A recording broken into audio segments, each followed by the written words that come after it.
అటు ఏలూరులో కూడా ఎమ్మెల్సీ ఎన్నికల పోలింగ్ అయితే కొనసాగుతోంది. దీనికి సంబంధించి మరిన్ని అప్డేట్స్ మా కరెస్పాండెంట్ రాంబాబుని అడిగి తెలుసుకుందాం. రాంబాబు, నీలిమ, మనం చూస్తున్నాము ఉమ్మడి ఉభయ గోదావరి జిల్లాలో ఎమ్మెల్సీ ఎన్నికలకు సంబంధించి పోలింగ్ కొద్దిసేపటి క్రితం ప్రారంభమైంది. గ్రాడ్యుయేట్ ఎమ్మెల్సీకి సంబంధించిన పోలింగ్ ఇది. దీనికి సంబంధించి మొత్తం 35 మంది అభ్యర్థులు అయితే బరిలో ఉన్నారు. ఉమ్మడి ఉభయ గోదావరి జిల్లాలో మొత్తం 6 జిల్లాలు ఉన్నాయి. 6 జిల్లాల పరిధిలో 3,14,984 మంది ఓటర్లు ఉన్నారు. అదేవిధంగా వీరు ఓటు హక్కు వినియోగించుకోవడానికి అయితే మొత్తం 456 పోలింగ్ కేంద్రాలు ఏర్పాటు చేస్తారు. అదేవిధంగా ఏలూరు జిల్లా పరంగా చూస్తే మాత్రం ఏలూరు జిల్లాలోని 42,282 మంది ఓటర్లు ఉన్నారు. వీరి కోసం అయితే మొత్తం 66 పోలింగ్ కేంద్రాలు ఏర్పాటు చేశారు. మన ప్రస్తుతం ఏలూరు జూనియర్ కాలేజీలో ఏర్పాటు చేసిన పోలింగ్ కేంద్రం దగ్గర ఉన్నాము. ఇక్కడైతే మొత్తం 2 పోలింగ్ బూత్లు ఏర్పాటు చేస్తారు. ఒక పోలింగ్ బూత్లో మాత్రం ఎక్కువ మంది ఓటర్లు ఉన్నారు. మరో పోలింగ్ బూత్ మాత్రం వెలవెలిపోతుందని మనం భావించాల్సి ఉంటుంది. కొంతమంది ఓటర్లు ఇక్కడ ఉన్నారు.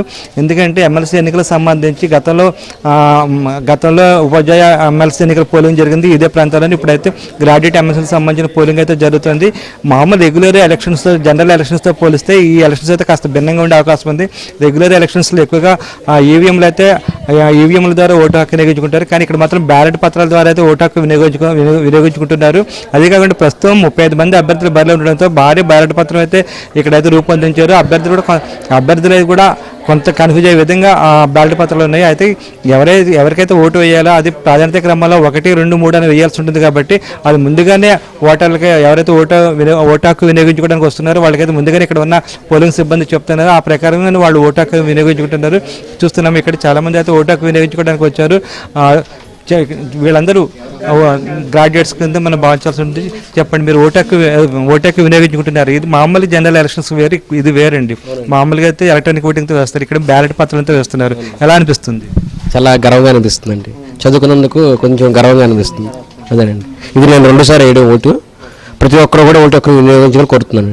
ఓకే, మీకు ఎట్లా అనిపిస్తుంది అమ్మా? బాగానే ఉందండి. ఫస్ట్ టైం వేస్తున్నా నేను. ఇప్పుడు వేయలేదండి, ఇది ఫస్ట్ టైం వేయడం. ఇప్పుడు మామూలుగా మీరు మామూలు జనరల్ ఎలక్షన్ ఎమ్మెల్యే ఎంపీ ఎలక్షన్స్లోనే ఓటు హక్కు ఏవిఎంల ద్వారా వేస్తారండి. ఇప్పుడు బ్యాలెట్ పత్రం అండి, అది 35 మంది ఉన్నారు ఇక్కడ పోటీ వాళ్ళకి. మీకు క్లియర్గా ఎవరికి వేయాలో ఒక ఐడియా ఉందా? ఐడియా ఉంది, కన్ఫ్యూజన్ లేదు. చూస్తున్నాము ఇక్కడైతే ఓటర్లు అయితే చాలా క్లియర్ కట్గా ఉన్నారు. ఎవరికి ఓటు వేయాలో ఏంటో కూడా వాళ్ళు క్లియర్గా ఉన్నారు. ఎందుకంటే వాళ్ళు మొదటి నుంచి అయితే ఓటు హక్కు వినియోగించుకోవడానికి సంబంధించి జిల్లా అధికారులు అయితే పూర్తి స్థాయిలో అయితే అవగాహన కార్యక్రమాలు నిర్వహించారు. ముఖ్యంగా జిల్లా కలెక్టర్ వెట్టు సెలవు అయితే దీనికి సంబంధించి అనేక కార్యక్రమాలు రూపొందించారు. ఎందుకంటే 35 మంది అభ్యర్థులు ఉన్నారు కాబట్టి ఓటర్లు కన్ఫ్యూజ్ కాకుండా ఓటు హక్కు ఏ విధంగా వినియోగించుకోవాలో అవగాహన కల్పించడంతో ఓటర్లు కూడా చాలా క్లియర్గా ఉన్నారు ఎవరికి ఓటు వేయాలని దానిపై. మొత్తం మీద అయితే ఉమ్మడి పశ్చిమ గోదావరి జిల్లాలో అయితే పోలింగ్ అయితే ప్రారంభమైతే కాస్త అయితే మందకొడిగానే సాగుతుంది. కాసేపు అయితే పుంజుకునే అవకాశం ఉందని చెప్పి భావిస్తున్నారు. Neelima. Right, thank you Rambabu.